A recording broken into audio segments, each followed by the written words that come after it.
Você sabia que o Jäger que tinha que ter impedido o Knifehead de chegar em Anchorage nem chegou a lutar contra ele? Sim, cara, o Kaiju simplesmente escapou dele. Então vem comigo que vamos analisar tudo sobre o Romeo Blue. Fala, meu querido, eu sou o Gabriel, tudo tranquilo? Hoje o vídeo é sobre um dos Jägers americanos da primeira geração, tratado por muita gente como só aquele Jäger que aparece 2 segundos no início do filme. Então sem mais enrolação, vamos pro vídeo. O Romeo Blue, cara, é um Jäger americano Mark I e veio da primeira leva oficial de Jägers, aprovada pela PPDC logo depois do sucesso do protótipo Brawler Yukon da geração 0. De acordo com a Pacific Rim Wiki, o Romeo Blue é o segundo Jäger construído pelos Estados Unidos, vindo logo depois do próprio Brawler Yukon. Ele nasce, cara, então bem na época de construção apressada de Jägers, ao lado de nomes como Coyote Tango no Japão e Cherno Alpha na Rússia. Como a gente vê no próprio filme de 2013, é o Romeo Blue, mano, que aparece nas imagens de noticiário durante o prólogo, em um contexto, cara, que se passa desapercebido pra maioria, porque dura poucos segundos de tela. Só que diferente de outros nomes que só servem de pano de fundo visual nesse trecho, o Romeo Blue ele volta a ter papel ativo na história minutos depois, quando ele é mencionado tentando conter o Hardship. E já que esse Jäger tem história espalhada em várias fontes e vocês sempre perguntam onde procurar, então eu vou deixar claro aqui de cara de onde vem cada parte do que você vai ver nesse vídeo, beleza? A aparição em tela só é do filme de 2013, no prólogo. Já as batalhas específicas dele vêm da novelização oficial e do material de linha do tempo compilado pela Pacific Rim Wiki em cima dela. A ficha técnica, os pilotos e os detalhes de design vêm do livro de bastidores Man, Machines and Monsters. E o destino final da carcaça dele vem do próprio filme Pacific Rim Uprising de 2018. Nenhuma dessas fontes sozinha, cara, conta a história completa. Só você juntando as 4 é que dá pra fechar um perfil, beleza? Cara, e tem um detalhe aqui que é surpreendente sobre o Romeo Blue, e quase nenhum vídeo sobre o tema menciona. A ideia inicial dele foi ser projetado como um Jäger tripé. O próprio livro descreve o body language dele como o tripedal sentry, ou seja, cara, um sentinela sobre 3 apoios. Ele é o único Jäger de toda a franquia com esse conceito de design. Cara, nem o Crimson Typhon, que tem 3 braços, chega a repetir essa ideia nas pernas. E segundo a própria análise da Pacific Rim Wiki, essa configuração explica porque a ficha dele traz uma pontuação de velocidade tão baixa, né? 3 pernas dão estabilidade? Com certeza, mas atrapalham demais a mobilidade em combate corpo a corpo, rápido, que é justamente o tipo de confronto que mais acontece entre os Jägers e Kaijus. E por falar em ficha, mano, vamos passar do Romeo Blue aqui, cara. Ele registra velocidade 2, força 7 e blindagem 6. E para efeito de comparação, o Cherno Alpha também, que é o Mark I, mas de um design obviamente todo diferente, é construído para resistência, cara. Então ele marca velocidade 3, força 10 e blindagem 10. Então, mano, mesmo dentro da mesma geração e do mesmo ano de lançamento, cada Jäger nasceu com uma filosofia de combate própria. O Romeo Blue claramente não foi pensado para trocar soco com o Kaiju na base da resistência, e sim para segurar a posição com estabilidade, cara, um perfil de combate bem mais defensivo do que o resto da primeira geração. Esse tipo de escolha de design também ajuda a explicar por que, mano, o próprio conceito de tripedal sentry nunca foi repetido em nenhum outro Jäger, cara, nem no Mark II,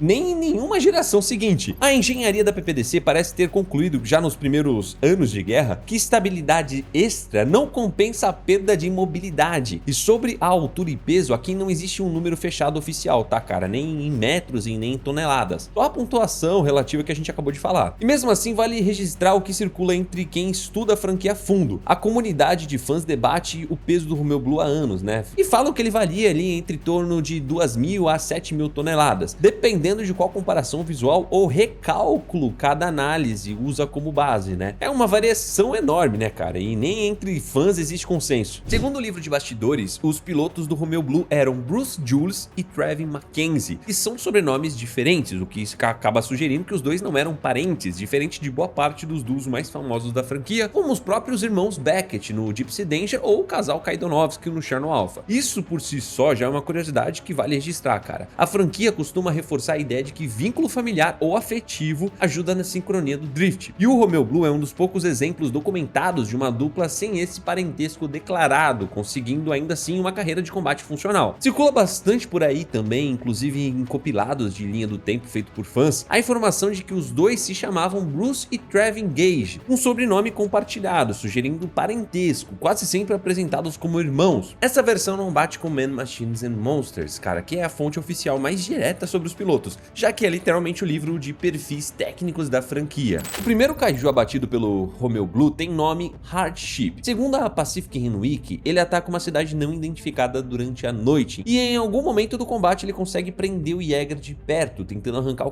pode à força. O Romeu Blue consegue reverter a situação usando um pedaço de viaduto arrancado do chão como uma arma improvisada, já que essa geração ainda não contava com um arsenal mais refinado. É assim que ele consegue a primeira baixa confirmada da carreira dele. Segundo a mesma fonte, essa vitória foi comemorada como um desfile transmitido para o mundo inteiro. Inclusive tem essa cena rápida no primeiro filme, que é um tipo de celebração que só reforça como naquele momento inicial da guerra, cada abate de Kaiju ainda era tratado como um evento histórico, o que é bem diferente da rotina mais corrida que a PPDC teria anos depois, quando vários ataques por mês já não geravam nem manchete no jornal. A segunda vitória confirmada do Romeu Blue acontece em 22 de julho de 2019, em San Diego contra o Kaiju Claw Hulk, categoria 2. E aqui a gente já entra na nossa primeira régua de comparação direta com o Gypsy Danger. Como a gente vê na cronologia oficial, os dois lutam lado a lado, né, ao lado de um terceiro Jäger americano, que é o Chrome Brutus, cuja função nesse combate acaba sendo decisiva mesmo sem levar o crédito final. É o Chrome Brutus que consegue prender o Claw Hulk, imobilizando o Kaiju tempo suficiente para o Romeu Blue e o Gypsy Danger finalizarem o combate juntos. Esse é, até onde a documentação vai, o único Kaiju que o Romeu Blue e o Gypsy Danger derrotaram realmente em conjunto. É um detalhe que vai importar bastante daqui a pouco, quando a gente chegar num erro que a própria Legendary cometeu no material oficial de Uprising. Vale registrar de passagem, cara, que esse combate em trio também mostra algo sobre como a PPDC operava naquele período inicial. Raramente, um só Jäger enfrentava um Kaiju sozinho, quando havia outro disponível na região. Mas aqui chegamos no evento mais mal entendido de toda a carreira do Romeu Blue. Em 29 de fevereiro de 2020, o Kaiju Knifehead, o mesmo que anos depois seria reconhecido como o maior categoria 3 já registrado, superando o antigo recorde do Yamarashi, emerge da brecha rumo a Anchorage, no Alasca. E é o Romeu Blue quem é destacado primeiro, com a missão de segurar a linha das 10 milhas antes que o Kaiju alcance a cidade. Só que, como a própria Pacific Rim Week documenta, o Knifehead simplesmente escapa da detecção do Romeu Blue e continua avançando sem enfrentar o Jäger. Não tem combate, cara, não tem troca de golpe. É só depois disso que o Gypsy Danger, pilotado pelos irmãos Yancey e Rayleigh Beckett, é destacado do Shatterdorm de Anchorage para poder defender a Milha Milagrosa. E é nesse segundo combate, mostrado no prólogo do filme de 2013, que o Yancey morre com o braço do Gypsy Danger sendo arrancado pelo próprio Knifehead antes do Kaiju ser finalmente derrotado, já sozinho por Rayleigh usando o Plasma Caster. O Romeu Blue nunca chega a travar combate direto com o Knifehead. Ele existe nesse capítulo da história, só com uma defesa que falhou antes do verdadeiro protagonista entrar em cena. E tem mais uma camada de confusão em cima disso tudo, dessa vez vindo direto do material oficial. Segundo a novelização de Pacific Rim Uprising de 2018, o Romeu Blue teria um total de 3 Kaijus abatidos, todos em parceria com o Gypsy Danger. Só que cruzando com tudo que a gente acabou de ver, isso é matematicamente impossível, cara. O único Kaiju que os dois derrotaram juntos, de fato, foi o Claw Hulk. O Hardship o Romeu Blue mata sozinho, sem participação nenhuma do Gypsy Danger, que provavelmente nem tinha sido lançado ainda naquela época. E contra o Knifehead, ele nem chega a lutar, muito menos ao lado de outro Jäger. A própria Pacific Rim Week aponta essa inconsistência como um erro editorial da novelização, não como um fato de linha do tempo. Isso foi só mais um daqueles casos comuns dessa franquia, em que o material oficial se contradiz dentro dele mesmo. É parecido, mano, com o que aconteceu com a tonelagem do Knifehead, que varia entre o livro de bastidores e o próprio filme, ou com o próprio Mark do Cherno Alpha, que o Blueprint trata como Mark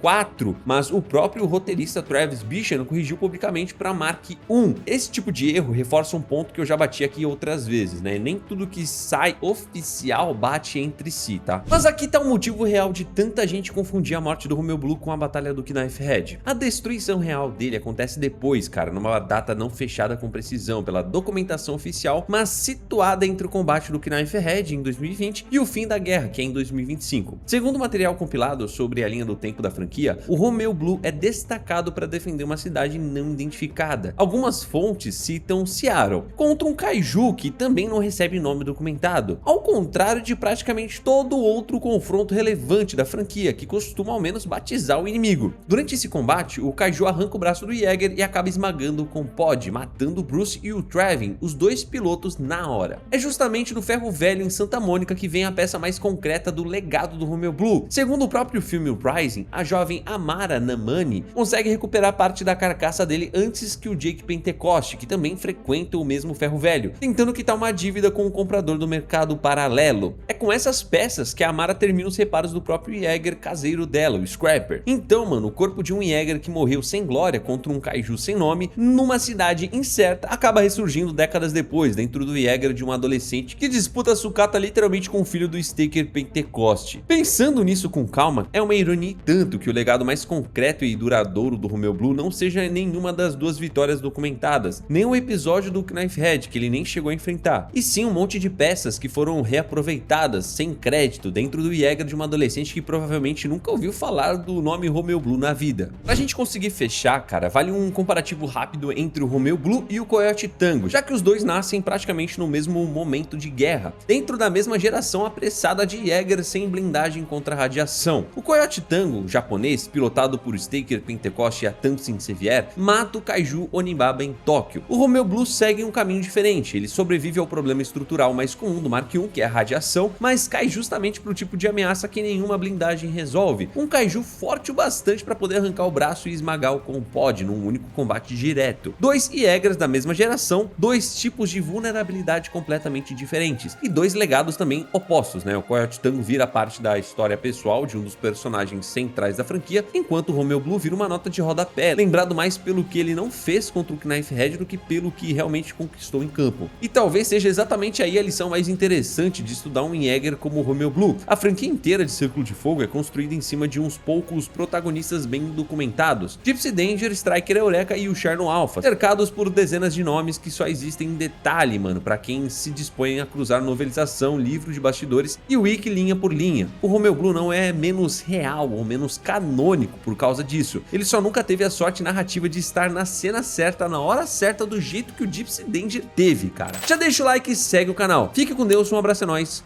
Tchau.